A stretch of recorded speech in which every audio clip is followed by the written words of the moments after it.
네, 국민의힘이 새 비대위 체제로 공식 출범했지만 이준석 전 대표가 제기한 가처분 신청 결과가 비대위의 행로에 변수가 될 전망입니다. 또 이재명 민주당 대표는 사법 리스크에 거리를 둔 채 민생과 현안 메시지에 집중하는 모습인데요. 추석 민심을 확인한 정치권 분위기, 오늘은 추은호 해설위원과 함께하겠습니다. 네, 안녕하십니까? 네, 안녕하세요. 네, 정진석 비대위가 조금 전에 공식 출범을 했습니다. 그렇습니다. 좀 면면을 보면 친윤을 좀 의식한 것 같기도 하고 그 반대인 것 같기도 하고 어떻게 해석이 가능할까요? 기본적으로 여당의 지도부, 비대위, 그러니까 그 선출하지 않고 네. 어떻게 보면 임명된 비대위 지도부라는 것을 보면은 기본적으로 친윤이 될 수밖에 없습니다.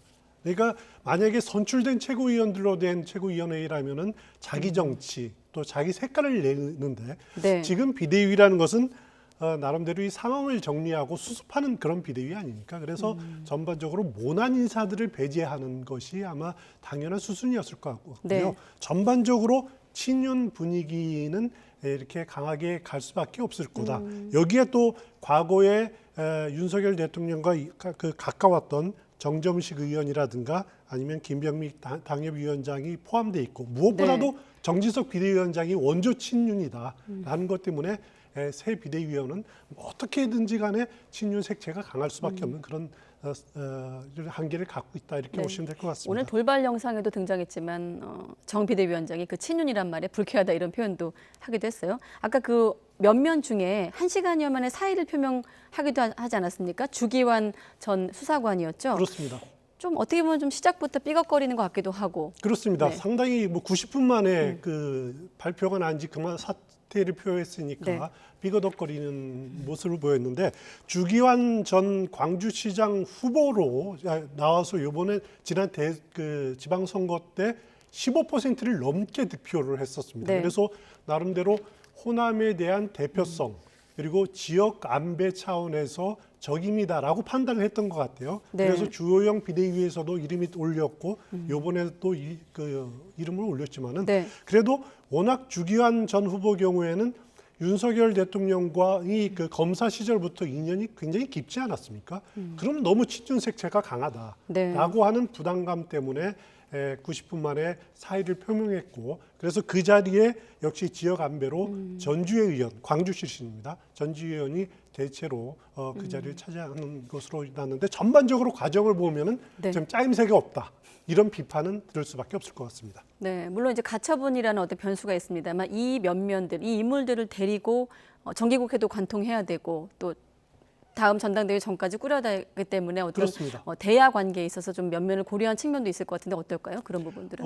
일단 당내에서 보면은 원래 정진석 비대위원장이 잘 아시다시피 최재형 혁신위원장, 네. 최재형 의원을 영입하려고 하지 않았습니까? 하지만 본인이 고사를 했기 때문에 그 빈자리를 일단 김종혁 혁신위원으로 좀 채우려고 했다. 네. 그러니까 김종혁 혁신위원 경우에는 최재형 의원이 영입하려고 영입한 케이스고 그래서 네. 그런 공백을 좀 메우려 한 것 아니냐라는 생각이 들고요.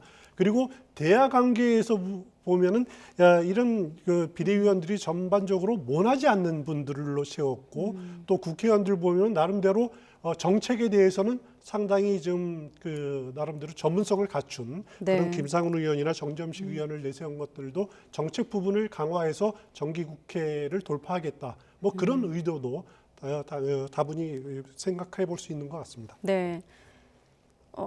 그리고 아까 말했던 변수, 가처분 관련해서 오늘 또 변수가 또 바뀌었습니다. 가처분 신문이 내일 일괄 예정돼 있었는데 그중에 4차 이제 가처분에 대한 게 28일로 연기되지 않았습니까? 저희가 날짜별로 좀 정리한 게 있는데 조금 복잡해서 요 화면을 좀 먼저 보시고 해설위원 설명을 듣겠습니다. 네, 이준석 전 대표가 가처분 신청 낸 게 여러 건입니다. 네. 모두 4건입니다. 지금 나오고 있죠? 네, 예. 그 제일 처음에 낸 것이 이제 주호영 비대위원장의 직무 정지를 집행을 정지해달라. 그거는 네. 일부 인용 판결이 나서 결정이 나서 이미 지금 그건 정리가 된 부분 아닙니까? 예. 그리고 두 번째로 낸 가처분 신청이 지난달 29일에 비대위원, 그러니까 주호영 비대위입니다. 비대위원 전원에 대한 직무 정지를 해달라고 하는 가처분 신청을 낸 적이 있었고요. 또 9월 1일에는 당원 개정을 위한 전국위원회 개최, 그러니까 9월 8일 개최된 네. 그 전국위원회 개최를 금지해달라, 열지 못하도록 해달라고 하는 가처분 신청입니다. 네. 그리고 전국위원회가 열린 날 8일 새로운 비대위원장, 그러니까 정진석 비대위원장의 직무를 정지해달라. 그리고 8일 열린 전국위원회의 의결을 효력을 발휘하지 못하도록 네. 해달라고 하는 가처분 신청을 2건을 냈습니다. 그 중에서 28일로 연기된 것은 정진석 비대위원장 직무를 정지해달라는 그런 가처분 신청은 네. 28일 진행이 될 예정이고요. 다른 2건의 가처분 신청, 그리고 또 주호영 전 비대위원장이 낸 이의 신청, 이것은 내일 서울 남부지법에서 예정대로 진행이 될 것 같습니다. 네, 그래서 오늘 그 신문 연기 이전 상황에선 이준석 전 대표는 또 양금희 의원 간의 설전이 오가기도 하지 않았습니까? 그렇습니다. 이준석 대표가 뭐 소설이 몇 시간 만에 현실로 됐다 뭐 이런 말을 하기도 했는데요. 네. 네, 이준석 전 대표로서는 이제 그 동안에 새 비대위가 할 수 있는 것은 비대위 신문을 연기하는 것밖에 네. 할 거다 이렇게 예측을 했는데 그게 정확하게 맞았습니다. 어젯밤에 올린 글이에요, 이게. 그렇습니다. 네. 재판부 입장으로서는 이준석 전 대표가 8일 가처분 신청을 냈거든요. 네. 추석 연휴 동안에 가처분 신문 통지서를 그러니까 채무자 측에 이렇게 전달하지 못했을 겁니다. 그래서 오늘 10시 반에 국민의힘 측에서 전달받았다. 그러면은 내일 하루 지나서 가처분 신청을 신문에 임하기에는 너무 시간이 촉박한 것 아니냐라고 해서 신문 연기를 요청을 했습니다. 그 재판부가 이것을 보통 것은 잘 받아주기 때문에 네. 28일로 연기를 했는데 일단 국민의힘 측에서는 일각에서 예상했던 것이 혹시 이준석 전 대표에 대한 윤리위 징계가 있고 난 이후로 신문을 하려는 것 아니냐. 그러니까 이준석 전 대표에 대한 징계를 기정사실화해가지고 그 이후에 하려고 하는 것 아니냐라고 하는 관측도 제기됐는데 그 날짜가 28일이기 그렇습니다. 때문에. 예. 그런데 국민의힘 측에서는 그것은 사실이 아니다. 이렇게 윤리가 만약에 28일 열리더라도 그날은 징계 논의하기로 착수하는 결정을 하는 거지. 네. 결과 나오는 기까지는 시간이 상당히 걸릴 것이다라고 그건 소설에 불과하다라고 그렇게 맞서고 있습니다. 네, 그리고 다시 한번 확인하면 4가지 가처분 신청 가운데 앞에 2가지는 주호영 전 비대위 체제이고 3차와 4차가 이제 현 정진석 비대위 체제에 대한 건데 그렇습니다. 그중에 4차 새 비대위원장 직무정지 등에 대한 가처분 신청이 연기됐다는 거거든요. 자, 그런데 출근길에 정진석 비대위원장이 이 결과가 좀 맞물려서 들으면 의미심장하게 들리는 얘기를 했습니다. 어떤 얘기를 했을까요? 법원은 정당 안에서 자체적으로 자율적으로 내린 결정에 대해서는 과도한 개입을 하지 않는 것이 바람직하다고 생각합니다. 이른바 사법자제의 원칙이죠. 이런 사법자제의 선을 넘고 지켜주지 못할 경우에 매우 우려스러운 일들이 발생합니다. 결국 법원은 정치 위에 군림하게 되는 것이고, 따라서 정치인들은 가능하면 정치적인 문제는 정치적으로 해결하는 것이 옳습니다. 정치의 사법화를 유도하는 것은 저는 그런 면에서 하책 중에 하책이라고 생각합니다. 네, 정치의 사법화에 대해선 하책 중에 하책이라고 했고 그 앞에 법원을 향해선 한마디로 선 넘지 말라 이렇게 들리거든요. 그렇습니다. 네. 사법자제의 원칙을 지켜달라고 했는데 원칙적으로는 맞는 말입니다. 원칙적으로는 법원도 정치 또 정당의 자율성을 인정하는 것이 맞죠. 네. 왜냐하면은 법원이 정치 위에 군림하게 되면은 결국 정치가 사법부를 통제하기 위해서 자기 입맛에 맞는 사법부 인사들을 이렇게 계속 심으려고 하지 않겠습니까? 네. 그러면 결국 사법부로서도 역작용, 반작용을 받을 수밖에 없는 부분이거든요. 원론적으로는 맞는 말이지만은 또 현실적으로 법원이 보기에는 과연 정당의 민주주의가 제대로 구현이 되느냐 이것을 또 감시하는 중대한 역할이 있기 때문에 무엇이 옳다라고 하는 것은 국민 여러분께서 판단하실 문제인데 네. 만약에 사법부가 이번에도 정진석 비대위 체제에 문제가 있다라고 결론을 내릴 경우 그러면은 국민의힘은 정말 또 다른 혼란을 겪을 수밖에 없습니다. 정진석 비대위 체제가 부정이 되면은 결국 남아 있는 길은 이제 그 19일에 선출된 새로운 원내대표가 중심이 돼서 대표 권한대행 체제로 최고위원회를 복원하는 그런 수밖에는 남아있는 수가 없을 겁니다. 그래서 네. 내일 사법부에서 내일 재판부가 과연 그 세 번째 3차 그 가처분 신청에 대해서 어떤 판단을 내릴지 아니면은 28일 그 4차 가처분 신청 심리까지 같이 엮어서 결정문을 낼지는 저도 잘 모르겠습니다만 네. 하여튼 그 사법부의 판단이 주목이 되는 부분입니다. 네, 잠시 뒤에 또 짚겠지만 민주당도 지금 아무래도 여당이 시끄러우니까 이걸 좀 차별화하려고 노리고 있지 않습니까? 그래서 국민의힘 내부의 어떤 혼란 수습이 좀 중요해 보이는데 잠깐 정리하면 비대위는 출범했지만 아직 수습까지는 첩첩산중으로 보이거든요. 그렇습니다. 이를테면 이준석 리스크가 여전한 상황이기 때문에 일단 말씀하신 대로 모르겠습니다만 내일 결과를 봐야 되겠지만 법률적으로는 좀 어떻게 해석되고 있는지 더불어 원내대표 선출까지 함께 전망한다면요. 네. 일단 그 제일 문제가 뭐냐면은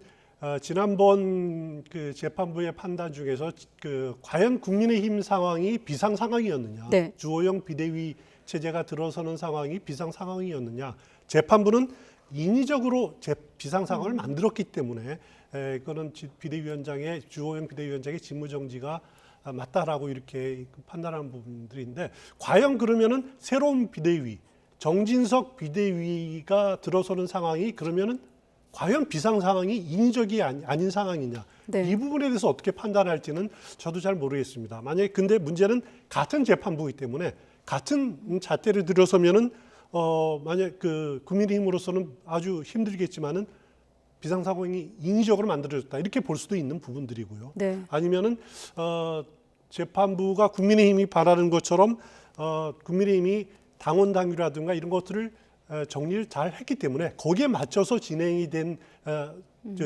절차가 진행이 됐고 비대위가 구성이 됐기 때문에 네. 비상 상황이 맞다 이렇게 볼 가능성도 충분히 있는 부분들이거든요. 그것을 지금 예단하는 것은 조금 좀 이른 판단이 아닌가 싶습니다. 네. 그리고 이제 원내대표 선거가 다음 이제 19일에 의원총회에서 선출이 됩니다. 지금 네. 누가 나올지는 아직 그 자천타천으로 거론되는 분들이 여러 명 있지만은 지금 단계에서는 주호영 의원을 합의 추대하는 게 어떻느냐라고 하는 주장이 많이 등장이 됩니다. 그 배경을 보면은 자칫 만에 하나 정진석 비대위원장 체제가 또 무산된다면은 법원의 가처분 신청 결정으로 무산된다라면은 어떻게 보면은 이제 좀 중량감 있는 인사, 무게감 있는 인사가 당을 이끌어야 되는 것 아니냐, 네. 완톱으로 이끌어야 되는데 그러려면은 주호영 의원만한 사람이 없지 않느냐라고 하는 그런 것 하나가 또 있고요. 또 하나는 뭐냐면 어차피 원내대표를 선거를 하면은 친윤이다, 비윤이다라고 해서 이렇게 또 감정 싸움 하기 마련입니다. 네. 그 앙금이 남을 텐데 굳이 경선할 필요가 있겠느냐? 그러면은 한 차례 원내대표도 지냈고 또 비대위원장으로 의원총회에서 추인도 받았던 주호영 원내대표가 어떻냐라고 하는 의견인데 하지만 문제는 뭐냐면은 이번에 출마하려고 하는 다른 원내대표 출마를 꿈꾸고 있는 사람들 순순히 동의할까? 그 부분이 동의까지 얻기에는 좀 더 네. 논의가 숙성될 필요가 있을 것 같습니다. 네, 후보만 지금 두 자릿수라고 하더라고요. 그렇습니다. 그리고 또 한 가지 만약에 주호영 원내대표가 추대가 된다면 사실 전 비대위원장이었고 이번에 만약에 원내대표가 되면 이번 새 정진석 비대위의 또 비대위원 당연직 아니겠습니까? 그렇습니다. 또 그런 부분이 어떻게 영향을 미칠지 한번 추이를 보도록 하겠습니다. 자, 그리고 이제 민주당 얘기로 이재명 대표 얘기로 넘어갈 텐데 그 전에 1년 만에 경찰의 판단이 바뀐 대목이 있어요. 그렇습니다. 네. 작년 9월에 당시 이 문제를 수사했던 성남 분당경찰서가 네. 증거 불충분으로 불기소를 결정을 했습니다. 하지만 그동안에 검찰의 보안 수사 지시가 있었고 또 수사 지체가 분당경찰서가 이제 당초 작년에 결정날 때까지는 강제 수사를 하지 않았다가 네. 보안 수사 결정이 나면서 압수수색이라든가 이런 강제 수사를 진행이 됐고 또 수사 주체도 성남 분당경찰서에서 마지막으로는 경기 남부경찰서로 네. 경기 남부청이죠. 남부청으로 이첩이 됐습니다. 그러니까 수사 주체도 바뀌었죠. 네. 그러다 보니까 수사가 좀 속도감 있게 진행되다 보니까 이번에는 이재명 대표를 특가법상 제3자 뇌물죄로 이렇게 기소를 검찰에 수사를 넘겼는데 상당히 그 민주당이나 그 이재명 대표로서는 아플 수밖에 없는 대목일 겁니다. 당연히 이 부분은 부정부패와 관련된 부분들이기 때문에 자칫하다 지금 민주당 당원에 보면은 부정부패로 기소되면은 당직이 정지될 수 있게 돼 있지 않습니까? 물론 네. 사무총장이 판단할 수 있는 부분들인데 그런 부분까지 포함해서 민주당으로서는 새로운 정치 탄압이다. 그 이재명 죽이다. 죽이기 제3탄이다. 이렇게 반발하고 있습니다. 네. 그럼 여기서 서로에 대한 반발, 서로 상대의 사법 리스크에 맹국을 펼치고 있는데 주고받은 설전 잠깐 또 들어보겠습니다. 민주당은 정치인 개인의 정치적 인질로 전락하여 전쟁입니다 말 한마디에 정치적 옥새의 길로 가고 있는 것입니다. 이번에 선거법 위반으로 벌금 100만 원 이상이 나오면 이재명 대표의 의원직 박탈은 물론 민주당은 선거 보전 비용 434억 원을 반환해야 합니다. 그야말로 패당 망신입니다. 이러니 국민 10명 중 6명 이상이 김건희 여사 특검에 찬성하며 윤석열식 공정과 법치에 의문을 품으실 수밖에 없습니다. 특검은 윤석열 정권의 도덕성 회복과 국정 정상화의 출발점입니다. 누가 고양이 목에 방울을 달지 정권 눈치만 본다면 돌아선 민심을 회복할 수 없음을 명심해야 합니다. 네, 일단 민주당은 민생에 좀 방점을 찍고 마침 민생경제위기대책위를 발족하기도 했는데 그렇습니다. 민생으로 사법 리스크를 좀 정면 돌파하겠다 이렇게 들리기도 하고요. 어떻게 볼 수 있을까요? 일단 민주당으로서는 그 민생 우선을 외치는 것이 이재명 대표가 그렇게 주장을 합니다. 뭐냐면은 어떻게 보면 역할 분담을 좀 한 것 같아요. 그러니까 원내 지도부가 특검이라 김건희 여사 특검이라든가 아니면 국정조사 이런 것들을 강조를 하고 이재명 대표는 계속 민생을 외치는 그러면서 기초연금 40만 원 인상 아니면 네. 지역화폐 문제 이런 것들을 계속 언급을 하는 것이 뭐냐면은 검찰발 사법 리스크에 이재명 대표로서는 발목을 잡히지 않겠다. 네. 그리고 거리를 둬야겠다. 그래야지 자신의 리더십이 흔들리지 않겠다. 이런 판단을 하고 있는 것 같습니다. 그래서 어떻게 보면 역할 분담을 두고 있는데 근데 지금 추석 민심을 여야가 각자 이렇게 해석하고 있지 않습니까? 네. 서로 유리한 식으로 해석하고 있는데 제가 보기에는 추석 민심의 가장 큰 민심은 뭐냐면 정치 실종. 서로 죽고 살기로 싸우는 이런 정치 실종은 정말 더는 보기 싫다. 이런 그 정치는 정말 그만뒀으면 좋겠다라고 하는 것이 가장 따가운 추석 민심이 아닌가 저는 그렇게 네. 생각을 하고 있습니다. 지금 민심 말씀하셨는데 아까 박홍근 원내대표도 그 최근 여론조사 결과를 언급을 했거든요. 물론 여론조사가 민심을 그대로 다 반영하는 건 아니겠습니다만 일단은 결과상으로는 이재명 대표에 대한 것도 김건희 여사에 대한 것도 일단 수사를 좀 제대로 해봐라 이렇게 보이기도 합니다. 그렇습니다. 이번에 추석 연휴 기간에 나온 그 여론조사를 보면은 네. 이재명 민주당 대표에 대한 수사에 대해서도 이거는 법과 원칙에 따른 수사다라고 하는 것이 50%를 좀 넘는 여론조사가 있고요. 김건희 특별법에 대해서도 적절하다라고 하는 응답이 55% 이렇게 응답이 나오고 있습니다. 결국 네. 두 조사 모두 법과 원칙에 따라서 제대로 수사를 하면 된다. 그리고 김건희 이 특별법도 정말 통해서라도 진실을 규명해야 된다라고 하는 국민 여론이 지금은 더 높은 거죠. 하지만 이것을 어떻게 보면은 여야가 강대강 대결 또 사법 대 사법 대결로 맞선다라는 것은 정치가 들어설 자리가 없어진다라는 거죠. 그것이 과연 지금 위기에 처해 있는 민생을 해결하는데 바람직한 것이냐. 지금 국면에서 그런 생각이 들지 않을 수가 없습니다. 네, 알겠습니다. 자, 이재명 대표 관련해서 일단 계속 거듭 영수회담 제안을 하고 있는데 현실화될까요? 어떻게 보십니까? 일단 그 대통령실 입장으로서는 1대1 영수회담은 더 이상 없다. 그리고 국민의힘 상황이 안정되면은 이렇게 같이 만날 수가 있는 것 아니냐라고 말하고 있는데 네. 아마 윤석열 대통령이 이달 말쯤에 그 해외 순방 일정이 예정돼 있지 않습니까? 네. 갔다 오면은 보통 대통령이 해외 순방 마치면은 여야 대표들 초청을 해가지고 이렇게 같이 하는 자리를 만듭니다. 그런 식으로 자연스럽게 모임이 이루어지지 않을까 개인적으로 그렇게 예상을 하고 있고요. 네. 이재명 대표로서도 대통령과의 1대1 영수회담이 이루어지지 않더라도 이런 여야 대표 회담이라도 마다할 이유가 없다. 네. 이재명 대표로서는 지금 제일 필요한 것이 탄압받는 정치 야당 지도자 그 이미지를 부각시킬 필요가 있거든요.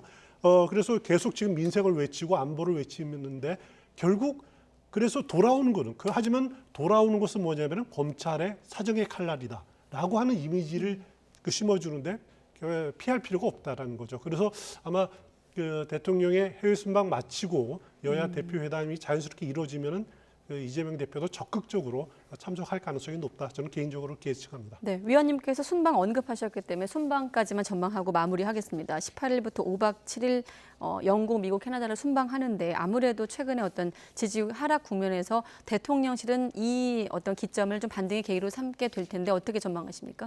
보통 대통령이 해외 순방, 해외 정상 외교를 하면은 그 지지율은 상당히 올라갑니다. 한 많이는 5% 정도까지 올라가는데 특히 이번 순방 외교를 보면은 네. 자유세계, 자유민주주의 지도자들과 계속적으로 이렇게 접촉하는 그런 일정으로 짜여 있어요. 유엔 총회도 그렇고 또 장례식도 그렇고 캐나다 방문도 그렇고 반면에 장례식에 푸틴이나 시진핑 주석은 참석하지 않지 않습니까? 그렇기 때문에 오히려 윤석열 대통령으로서는 자유세계 지도자들과 연대를 확대한다라고 하는 그런 공간들을 계속 마련하고 또 이미지를 심어줄 수 있기 때문에 지지율은 상당히 오르지 않을까 저는 개인적으로 그렇게 예측을 합니다. 네, 알겠습니다. 자, 정치권 소식 오늘은 추은호 해설위원과 함께했습니다. 고맙습니다.